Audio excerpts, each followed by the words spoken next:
무소속 김상욱 의원이 2025년 5월 15일 더불어민주당 이재명 대선 후보에 대한 공개 지지를 선언하였습니다. 김 의원은 이날 국회에서 기자회견을 열고 보수의 기준에 따라 평가하더라도 가장 보수다운 후보는 이재명 후보라고 말하며 이 후보를 21대 대통령 선거의 적임자라 평가하였습니다. 그는 이재명 후보가 진영 논리를 넘어 국가 통합의 아젠다를 제시하고 있으며 국가 과제를 해결할 의지와 능력을 갖춘 인물이라고 주장하였습니다.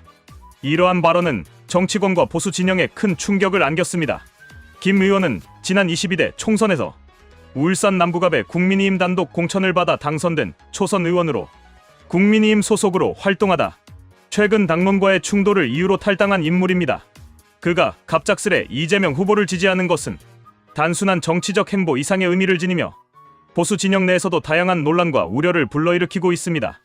그러나 김 의원의 주장과는 달리 이재명 후보를 보수적인 인물로 평가하는 것은 사실과 명백히 어긋난 판단이라고 할 수 있습니다. 이 후보는 성남시장과 경기도지사 재임 시절부터 다수의 포퓰리즘 정책을 펼쳐온 인물로 평가받고 있습니다. 무상복지 확대, 전국민 재난지원금, 기본소득 도입 주장 등은 재정 건전성과 시장 원칙을 중시하는 보수의 철학과는 분명히 충돌하는 정책입니다. 보수의 핵심 가치인 작은 정부, 자유시장 경제, 재정 건전성, 법치주의와 이재명 후보의 정책은 근본적으로 상반된 철학 위에 서 있습니다.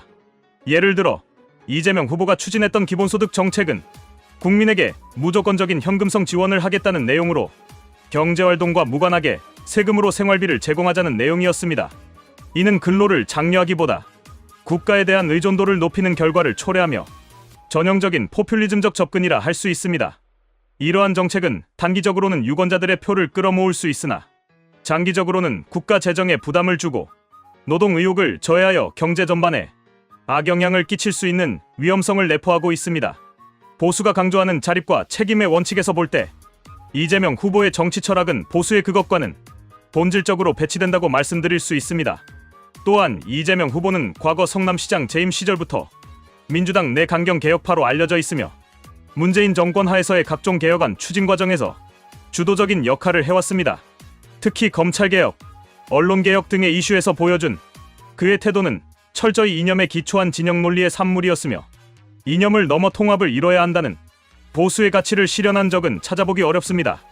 오히려 그는 정치적 반대자를 적으로 간주하고 사법기관을 정치적으로 이용하려는 시도들로 사회적 갈등을 확대시켰다는 비판을 받아왔습니다. 그럼에도 불구하고 김상욱 의원이 이재명 후보를 보수다운 후보라고 규정한 것은 단지 이 후보가 유세 중 발언한 몇몇 인상적인 말에 기반한 단편적인 평가에 불과하다고 판단됩니다.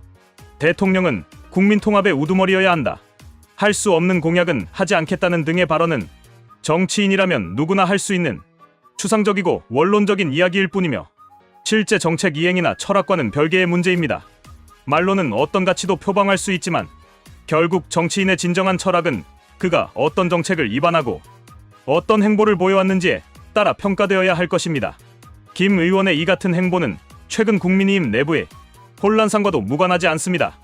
현재 국민의힘은 유력한 대선 후보를 중심으로 안정된 구심점을 형성하지 못하고 있으며 경선과 단일화 과정에서의 갈등과 갈라진 당심은 분열의 양상으로까지 번지고 있습니다. 윤석열 전 대통령의 탄핵 이후 당의 정체성과 노선을 둘러싼 혼란은 더욱 가속화되었으며 중도 보수를 대표할 수 있는 명확한 리더십의 부재는 당 전체의 방향성을 불투명하게 만들고 있는 실정입니다. 특히 친윤계 중심의 당 지도부가 보수의 원칙보다는 정권 유지를 위한 정략적 판단에 치우쳐 있다는 비판도 적지 않으며 이로 인해 합리적 보수를 표방하던 일부 의원들이 회의감을 느끼고 당을 떠나는 사태도 벌어지고 있습니다. 김상욱 의원 또한 이러한 혼란과 실망 속에서 당을 탈당하고 독자적인 노선을 걷게 된 것으로 보입니다. 그러나 탈당 이후의 선택이 이재명 후보 지지로 이어졌다는 점은 단순한 당내 실망을 넘어선 정치적 결단으로 볼 수밖에 없습니다. 그럼에도 불구하고 다시 한번 강조드리고 싶은 점은 이재명 후보는 결코 보수적인 정치인이 아니라는 사실입니다. 그의 정책과 정치적 철학은 오히려 좌파적 색채가 강하며 진보 포퓰리즘의 대표격이라 할 수 있습니다. 국민의힘에 실망했다는 이유로 이재명을 보수라 인정하는 것은 보수의 철학 자체를 훼손하는 것이며 이는 보수를 지지하는 수많은 국민들의 정체성과도 어긋나는 판단이라 생각합니다. 국민의힘은 지금 분열과 혼란의 시기를 지나고 있습니다. 믿고 따를 수 있는 강력한 리더십의 부재, 원칙 없는 당 운영, 계파 간의 갈등 등은 국민들에게 실망을 안기고 있으며 당의 존립 자체를 위협할 수 있는 심각한 문제로 비화하고 있습니다. 그러나 이러한 시기에 진정한 보수 정치인이 해야 할 일은 좌파 후보에게 무원칙한 지지를 보내는 것이 아니라 보수의 가치를 지키고 현실에 맞는 대안을 제시함으로써 보수 진영을 새롭게 재건하는 것입니다. 김상욱 의원의 행보는 일시적인 주목은 받을 수 있겠지만 장기적으로는 정치적 일관성과 정체성의 혼란이라는 비판에서 자유롭지 못할 것입니다.